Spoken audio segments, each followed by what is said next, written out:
Hello, all my little artists. Welcome back. I enjoyed watching seeing everybody create their dot last week, and some of you did those self-portraits that transformed. Whichever project you did, I was very impressed with all of your hard work and what you came up with. Super cool. This week, we are going to go ahead and draw a shark. You can all go ahead and sing Baby Shark now in your head, and I don't have to hear it. Perfect. I hope you enjoyed reading Clark the Shark. Clark the Shark. If you didn't get a chance to hear it, I will post a link on here as well, where you can go ahead and take a listen to the story of Clark the Shark, Lost and Found. For our drawing today, you guys, before you start, we're gonna probably need a piece of paper, pencil. I would recommend, if you can, try to find something that you can trace kind of a large circle on, okay? So we're gonna fill it up for the shark's body. So if it can be kind of big, I'm gonna use the bottom of this can. If you have a bowl or something that you wanna trace that would be really helpful when you do it. Like last week, if you have paints, great. If you don't, no big deal. I'm gonna use a combination of crayons and paint for my project here, not our project, but for when I color it and paint it, I'm gonna be using crayons and paint. It's gonna be a little bit of a crayon resist, okay? So I'm gonna get a little bit of both on there, and you'll kind of see how that goes here in a little bit. All right, so go ahead and follow along, and don't forget, if you need to pause it to take a little bit of extra time, go ahead and pause it. But yeah, let's get rolling. All right, step one of Mr. Shark or Mrs. Shark. Like I said before, if you could find something big to trace for a circle, that would be helpful for this. I'm gonna use the bottom of this. I should probably look what was in it first. Come on, Mr. Hayes. All right, I'm gonna go ahead and trace it. I'm gonna put it right in the middle of my paper. I'm gonna go ahead and go around, trace for a body of the shark. All right, so this shark is going to be swimming straight at us, okay? So it's coming at us. We're not gonna really see the tail, just the face and the fins, all right? The next part we'll add is, it's kind of the line that goes across the shark's face. It's gonna divide the top half and the bottom half of the head. And underneath of this line, we will add our mouth, okay? So when we do the mouth, it's gonna be nice, big, smiley with nice, big teeth. All right, so I did a bend, and now I'll come in and add some big old shark teeth. So just up, down, especially for my real little ones that are doing this, just go they're like letter V's, okay? Up, down, up, down. This is a good practice for you guys, for your letters. And then when we switch it over, when we go the other way, we're gonna go up, down, up, down. So these are like your big letter A's without the little lines in the middle, okay? So up, down, up, down. It's kind of looking scary, huh? He's gonna be happy though. All right, so we get those big old shark teeth on there. The next thing we'll do for our shark is add two big ovals. So I'm gonna draw them nice and light, just in case I have to erase any. It's looking kind of silly, huh? Some big old eyes for Mr. Shark. I'm gonna have him looking down at something. I'm gonna have his little pupils down at the bottom. There you can see. Cool. All right, now sharks, as we know, have big old fins. So we're gonna add a shark fin at the top. And then we'll have two of his flippers coming off the side. Now these ones, you guys, a little trickier. I want you to start here. You're either gonna bend down and then back in. Okay, so we're doing a lot of these different shapes today. This is good practicing for our triangles for my little guys. We're gonna go down and then back in, okay? Now when we do the one on the other side, we kind of want it to be the same, so I'm just gonna kind of do an imaginary line across. I go down and back in. So we kind of want those ones to look the same. All right, so that's kind of the basic shape of our shark. He's looking pretty happy. We're gonna do the sand on the bottom. So let's get some sand on there. I just did a wavy line, right? Doesn't have to be exactly like Mr. Hayes's. And what we'll do now is we'll do another wavy line, but these wavy lines are going to be up. We're going to add some seaweed at the bottom of our water here. So I'm just going to do another wavy one up, and it's going to follow it back down again. You don't want them too thick. It's about the thickness of my pencil, okay? And I'm going to add a couple pieces, some taller, some smaller. I'll do some over here. And if you ever run into anything, guys, we need to overlap. So make sure we go pick up our pencil, pretend to go behind that fin, and then just keep on going down. I'll show you one more time.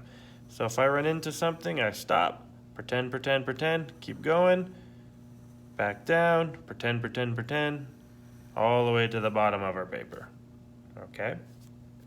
I'm gonna do the top of the water. Again, we're gonna kind of have these little these bent triangle shapes. So we can have this wavy water that goes across the top, however you want for the top of your water. Those little waves. And I'm gonna add some little baby fishies floating around. Now when we do our little baby fishies, think of them like an oval and a triangle. Okay, so oval, triangle. And you can have little faces if they're happy. These little fins. Oval, triangle, happy fish. Maybe put one down here. This one's getting a little close to the shark though. You might need to get out of there. All right, oval, triangle. All right, so that's pretty much it for the drawing part of it, you guys. If you want, you can add your own little details to it. You can add some rocks, you can add some different things floating around in the water there. Whatever you want, make it your own, okay? What I'm gonna do next, and if you have one, go ahead and do it. If you don't worry. Sometimes Mr. Hayes likes to Sharpie it, so he'll kind of do this quickly just to move along here. This just helps us go over anything, clean it up. Helps stand out a little bit too, especially if I'm gonna add a little paint to this. If you don't have a Sharpie or mom and dad don't want you using one, don't worry about it. You can always do this with a black crayon if you want. When we get into the classroom, Mr. Hayes likes to do this quite a bit. Sometimes he'll change it up between colored pencils or Sharpies or black crayons just to outline it, make things pop out a little bit better for us. Then you can always come back in after, and if you have any extra pencil lines, you can just go right on top of your picture and erase them, okay? So we just want to trace. I'm trying to go fast here, you guys. This is a good time where if you needed to fast forward, if you don't want to watch Mr. Hayes trace and everything. And my fishy.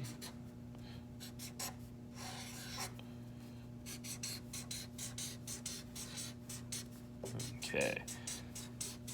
So the next part is I'm going to add watercolors to this, okay? If you would prefer just a color, that's okay. Just make sure you're asking your parents or whoever you're with right now if you're allowed to paint. If they say nope, then that's okay, no biggie, all right? But I'm going to use a combination of two things, like I said, excuse me. I'm gonna get some crayons and some watercolors. Now these are your sharks, so you kind of color them what you like. I'm gonna kind of do them the traditional gray color.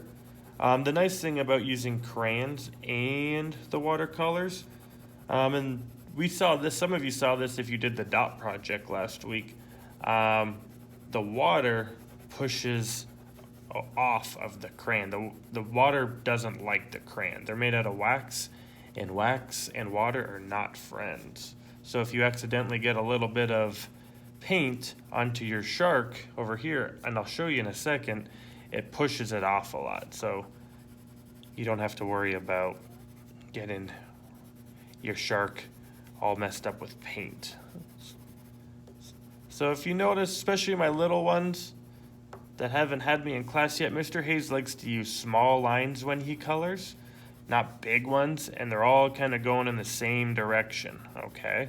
So You can color quickly, but you want to make sure that you do little lines, not big ones. When you do big ones, you get a little bit out of control sometimes.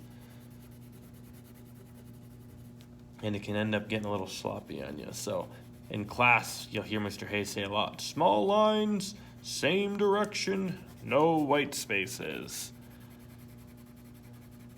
I'm gonna finish up Mr. Shark there with the gray. All right. I'm gonna add a little brown, and I'm gonna only be really painting my water. Everything else I'm gonna use with crayon. So I'm gonna kind of go quick though. So I'm gonna go ahead, you guys. I'm just gonna color the one side of this for now, so I can do my little example of painting, just so you don't have to sit here and watch me color the whole thing. And I'll just kind of paint over here for now, but then I'll come back after and show you the example of it all finished up. All right, I'll get a little more sand in there. Okay. All right, so I'm just gonna paint over here for now so you guys can see. For our watercolors, a quick little review. You get your palette there. Make sure your brush is clean before you start. Hopefully you cleaned it out after the last time you used it. Need to get our brush wet.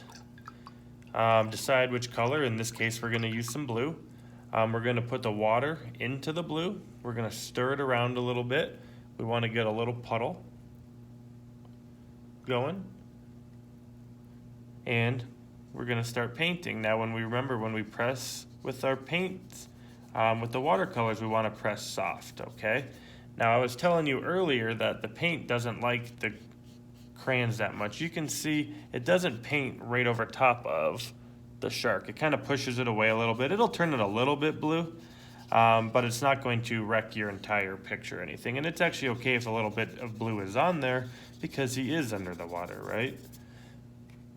If you would like your water darker, remember you add less water. The more water you add, the lighter your blue will be, okay? So you can see I can paint right over top of that fish and it still stays orange. The wax from the crayon is pushing the water off of the fishy. And then you can even see on the seaweed here. Now, for this project, I wouldn't necessarily paint right over top of everything, but it's okay if a little bit of blue gets on there. Just to kind of make it look a little more like it's underwater. Okay. All right, so I'm gonna go ahead and you guys can start that. I'm gonna go ahead and finish up coloring and painting mine, and I'll go ahead and give you my final example at the very end. All right, you guys, I hope you have a good time making Mr. or Mrs. Shark here. And if you didn't get to read it, Clark the Shark, like I said, there'll be a link at the bottom of the lesson. All right, you guys, have fun, and I'll talk to you next week. Bye.